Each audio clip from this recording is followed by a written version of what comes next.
পৃথিবীর যেসব রাষ্ট্র সবচেয়ে বেশি আলোচনায় তাদের যে কোনো গতিবিধি নড়াচড়াও আলোচনার বিষয়বস্তু। সম্প্রতি ইসরায়েলের সঙ্গে 12 দিনের সংঘাত পার করে ইরানের উপলব্ধি হয় নিজের প্রতিরক্ষা সক্ষমতা বাড়ানো দরকার। একই সঙ্গে পাল্টা আঘাতের জোরও। সেই লক্ষ্যে নানা প্রস্তুতি এবং তৎপরতা শুরু হয়।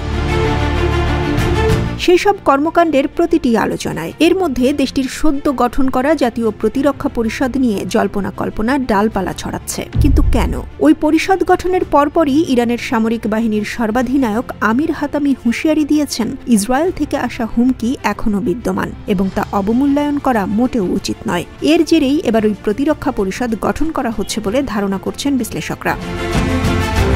বিশ্লেষকরা বলছেন, ইসরায়েলের সঙ্গে ঘটা জুনের সংঘাত 2080-র দশকে ইরাকের সঙ্গে যুদ্ধের পর ইরানের সবচেয়ে বড় গুরুতর সামরিক চ্যালেঞ্জ।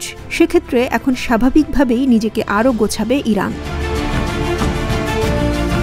আত্মরক্ষা এবং পাল্টা আঘাতে নিজেকে এমনিতেই শক্তিশালী করে গড়ে তুলছে খামেনির দেশ। নতুন উদ্যোগ হিসেবে এবার জাতীয় প্রতিরক্ষা পরিষদ গঠনের অনুমোদন দেয় ইরানের শীর্ষ নিরাপত্তা সংস্থা। দেশটির রাষ্ট্রীয় সংবাদ মাধ্যম জানায়, গেল রোববার নতুন এই প্রতিরক্ষা পরিষদ গঠনের অনুমতি দেয়া হয়। রাষ্ট্রীয় সংবাদ মাধ্যমকে উদ্ধৃত করে সর্বোচ্চ জাতীয় নিরাপত্তা পরিষদের সচিবালয় জানিয়েছে, নতুন প্রতিরক্ষা পরিষদ ইরানের প্রতিরক্ষা পরিকল্পনাগুলো পর্যালোচনা করবে এবং কেন্দ্রীয় উপায়ে ইরানের সশস্ত্র বাহিনীর সক্ষমতা বৃদ্ধিতে কাজ করবে। সংবিধান অনুযায়ী এই প্রতিরক্ষা পরিষদের সভাপতি থাকবেন ইরানের প্রেসিডেন্ট মাসুদ পেজেশকিয়ান। এতে থাকবেন রাষ্ট্রের 3টি স্তরের প্রধান, সশস্ত্র বাহিনীর শীর্ষ কমান্ডাররা এবং সংশ্লিষ্ট মন্ত্রণালয়ের শীর্ষ ব্যক্তিবর্গ।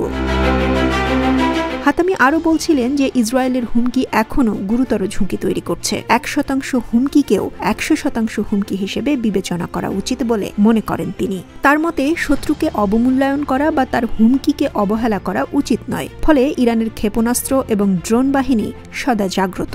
গত মাসে ইসরায়েলি প্রতিরক্ষামন্ত্রী ইয়াভ গ্যালান্ট হুমকি দিয়ে বলেছিলেন যে ইসরায়েল আবারও ইরানে আক্রমণ করবে।